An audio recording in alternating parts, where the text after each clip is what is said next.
Today is a historic day, and you're all here in the room on the right side of history. And I just would like you to appreciate that and give yourselves a round of applause for being here.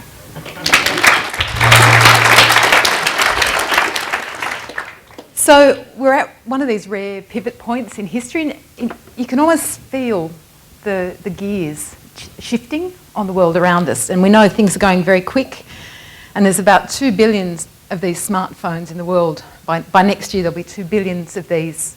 Africa, Brazil, China, wherever, just changing the world, and it puts huge power in the hands of the individuals. It's the reason that our capacity to share information and bring the outside in is becoming increasingly critical to our survival and our key to thriving. And so today we framed up this discussion as driving innovation and growth, the diversity dividend. Not sure how many of you have thought of having a conversation around diversity as a driver of growth and innovation before, but it's absolutely fundamentally the key, and the difference is, instead of thinking of it as a bolt-on, we think of it as a core operating principle, and things flow from there. And just a little example of that, why gender diversity matters for innovation and growth. The G20 in November, when I was up there, they set a target of having increased participation of women in the global economy because they're dealing with the same issues we're all struggling to deal with. How do we grow and how do we create jobs? So they've set a target by 2025 to increase the participation of 100 million women in the world economy. The Economist calls it womenomics, and they've done the numbers. And so we thought, in a space that we have a difficult conversation very often, and it's very personal because we're living this every day in each of our lives and our choices, let's flip it and let's think about what we gain, and it's a win-win situation. I've just got 3 things to say today, and why it's important for us here in the public sector. We don't have buckets of money anymore, and we've got to use judiciously the resources we've got. We've got to make the most of them. And our shorthand for this is 100% talent. How much talent have we got sitting on the sidelines that we're not quite inviting in, or through our systems actually leaving on the sidelines?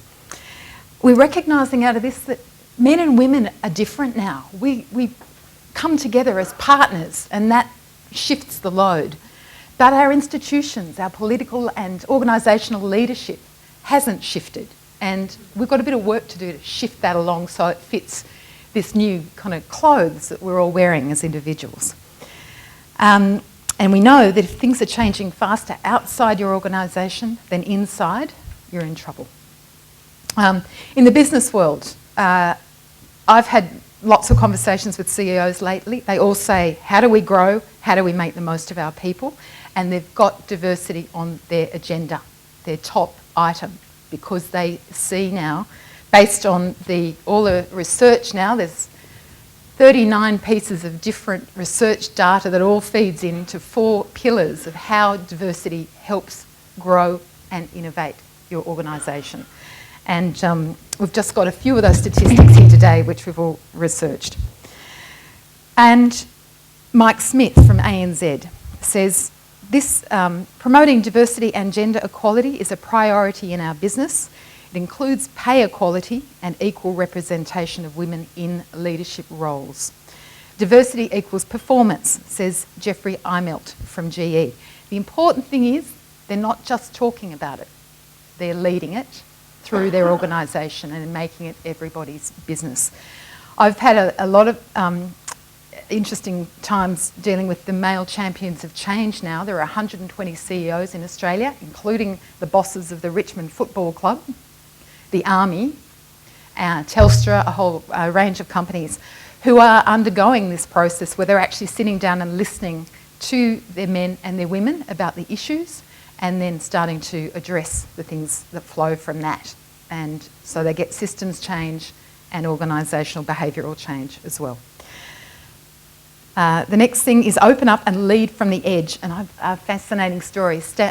General Stanley McChrystal, who headed up the joint operations with the US Defence Force in Iraq, they were technically superior. So if you imagine the SEALs and the SWAT teams, they were being outmanoeuvred by the Taliban.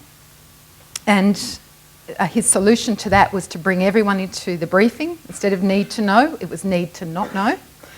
And he co-located everybody. So everyone who were on those missions knew what they had to do.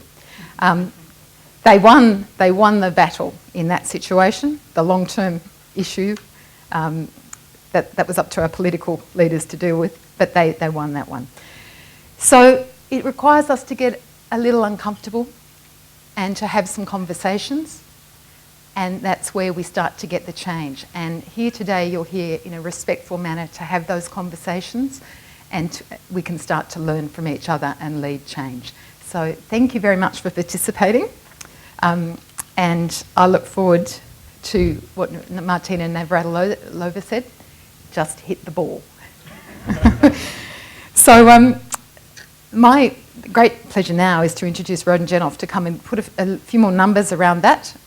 We've already heard his great work on clusters. He probably didn't tell you that what he's done is actually pull part of Sweden together and Denmark at the borders, Malmö and Copenhagen, to create the Greater Copenhagen Innovation Hub. Please welcome Roden Jenoff.